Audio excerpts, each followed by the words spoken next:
Здравствуйте, с вами тележурнал Offroad Drive. Взгляд на мир с высоты дорожного просвета.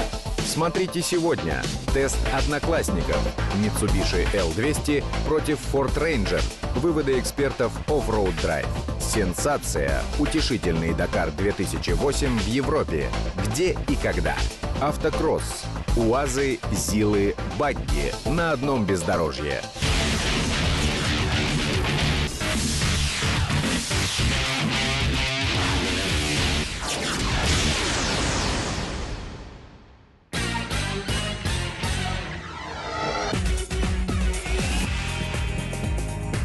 Раз пикап, два пикап на одном полигоне.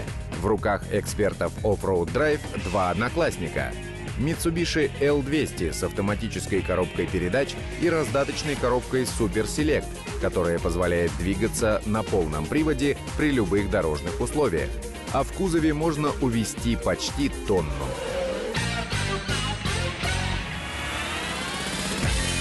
Второй — это Ford Ranger с механической коробкой передач и простой раздаточной коробкой Part-Time. Это значит, что машина на асфальте заднеприводная, а полный привод можно подключать только на бездорожье. Грузоподъемность примерно на 300 килограммов больше соперника. Мы видим две совершенно разные машины. Казалось бы, они выглядят одинаково, обе принадлежат классу пикапов, но подход к конструированию диаметрально противоположный. Подход к конструированию Ford Ranger скорее грузовой. Эта машина больше напоминает классический стандартный пикап, которые, начиная с середины 50-х годов, практически не менялись ни по форме, ни по содержанию. История пикапов L200 хоть и ведется с трехколесной мотоколяски Мизушима 1946 года, но конструктивно пикапы Mitsubishi пошли несколько дальше. Обе машины сделаны на современном уровне. Обе предоставляют водителю достаточный комфорт, начиная от обогрева сидений, заканчивая многочисленными регулировками, бардачками, ящичками для мелочей. Находясь в салоне, скорее всего, сложится впечатление, что вы сидите в легковом автомобиле, и только высота, с которой вы будете смотреть на соседей, будет выдавать в машинах что-то полноприводное и большое. Для рослого водителя предпочтительнее будет Ford. В Mitsubishi мой рост 190 сантиметров, комфортно разместиться не смог. Когда я отодвигаюсь достаточно далеко для того, чтобы правильно держать руль, у меня не умещаются ноги. Чтобы умещались ноги, надо отодвинуться дальше, тогда они достают до руля. У Ford такой проблемы нет. Хотя пространства для высокого водителя за рулем Mitsubishi не очень много, в ней есть другой плюс. В Mitsubishi L200 15 сантиметров салона, который позволил спокойно сидеть на заднем сидении довольно рослому человеку, отобраны у грузового отделения. То есть погрузочный объем, не сказать, чтобы очень мало, но уменьшился по сравнению с предыдущей моделью, а у предыдущей модели он был самым большим в классе. Говоря о внедорожных свойствах, ждать каких-то высоких показателей от пикапов вроде не стоит. Длинная база и большие свесы, кажется, не располагают к жесткому оффроуду, но на практике пикап едет ничуть не хуже обычного внедорожника. По внедорожным характеристикам они практически идентичны. Просто Mitsubishi немного более дорожный. Он позволяет ехать по скользким покрытиям и неглубокому снегу, вот как сегодня, более уверенно, чем Ranger, потому что у него есть полный привод с разблокированным центральным дифференциалом межосевым. Поэтому машина может лучше управляться на снегу и на скользких покрытиях. Но как только дело касается серьезного бездорожья, как только мы включаем блокировку межосевого дифференциала, разница сразу же заканчивается. Другими словами, Ford имеет преимущество. Возможно, это следствие автоматической коробки передач на Mitsubishi. И там, где L200 начинает излишне буксовать и вязнуть, Ford едет. Обе машины имеют дизельные двигатели с турбонаддувом. Обе они достаточно динамичны. Но в двигателях и есть главный секрет этих автомобилей. Если Mitsubishi, в принципе, позволяет держаться в потоке, не отставать от машин легковых, то Ranger буквально можно назвать пулей. Его двигатель настолько весело раскручивается, настолько отзывчив на работу педалью акселератора, что, в общем, иногда создается ощущение, что ты управляешь легковым автомобилем. Максимальная скорость пикапов примерно одинаковая, хотя управляемость на высоких скоростях гораздо выше у Рейнджера. Mitsubishi где-то после 120 км в час уже становится некомфортной. Это происходит потому, что у нее, в принципе, более комфортная подвеска, более мягкая. Машина на небольших скоростях дает больше комфорта. Но, как только дело касается режимов чуть более интенсивных, Mitsubishi сразу же проигрывает. Подводя итог, можно сделать вывод, что L200 предпочтительнее для городских жителей с выездами на бездорожье. Ranger – машина для тех, кто видит свою жизнь не только в городе. Здесь есть вещи, делающие автомобиль еще и машиной для удовольствия.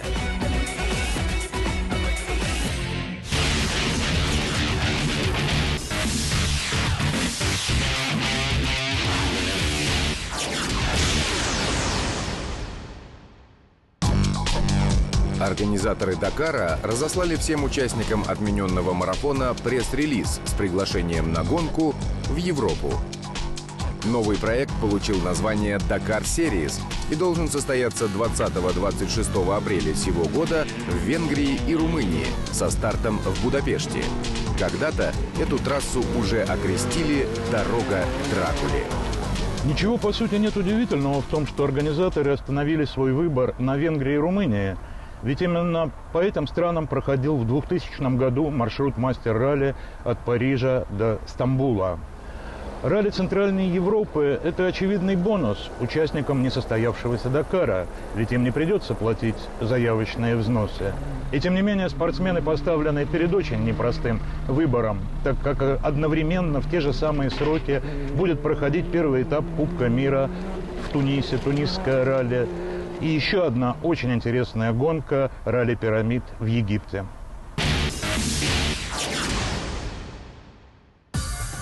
В этом году марка Land Rover готовит новый вызов любителям бездорожья. Соперники из 18 стран, в том числе и России, попадут на Land Rover Challenge после жестокого национального и международного отбора. В основе приключения не только вождение внедорожника, но и другие спортивные испытания – каякинг, езда на горном велосипеде, скалолазание. Заявки на участие принимаются с января. Лучшие от каждой страны будут участвовать в основной программе «Челлендж» в Азии в начале 2009 года. Команда-победитель соревнований выиграет для общества Красного Креста или Красного полумесяца своей страны автомобиль Land Rover. Региональные отборы пройдут по нашим округам. Победители приедут на национальный отбор российский. И уже по итогам российского национального отбора 2 мужчин и 2 женщины поедут на международный отбор в Великобританию. А там уже определят первая пара и запасная пара.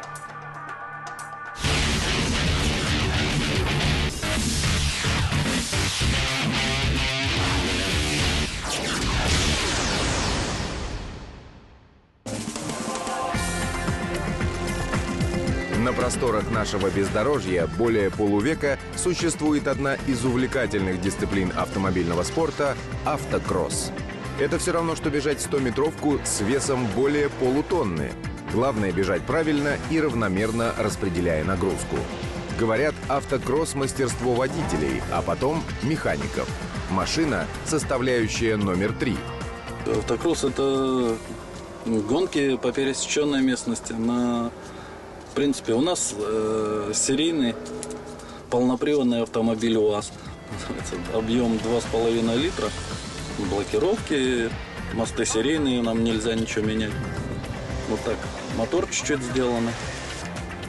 А так, в основном, серийный автомобиль.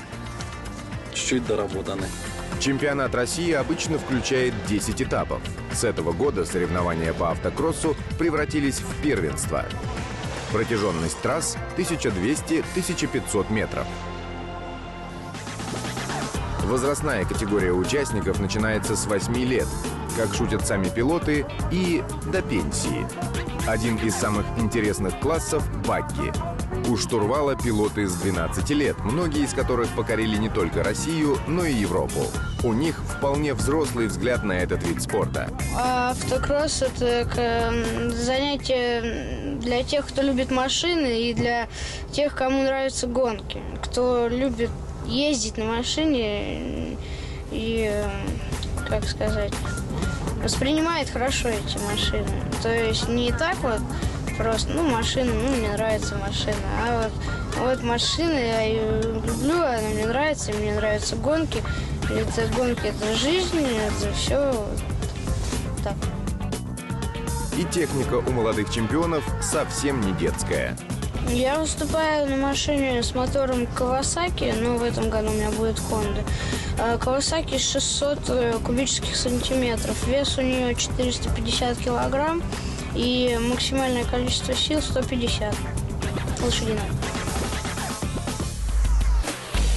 У взрослых автокроссменов в распоряжении практически военные УАЗы. УАЗ для меня это вообще самый интересный автомобиль. Хотя я ездил там на восьмерке, на классике еще, сейчас на Зилу еще по совместительству. А УАЗ наковальня хорошая. На нем тренироваться очень сильно хорошо. Одной из главных составляющих российского автокросса были и остаются заезды класса грузовых машин. ЗИЛ-130 – это автомобиль, как вообще транспортное средство, так и спортивный автомобиль. Это, безусловно, для серьезных мужчин. Вся техника и в этом классе почти стандартная, всем известный ЗИЛ. Но никто не отменял прокладку между рулем и сиденьем. Спортсмены, механики, опытные специалисты. Вы знаете, я должен сказать, что те, кто прошел спорт, это лучших специалистов не бывает. Когда-то автокросс собирал не 100 000 зрителей, которые знали имена всех чемпионов. А мы помним только Шумахера. Эх.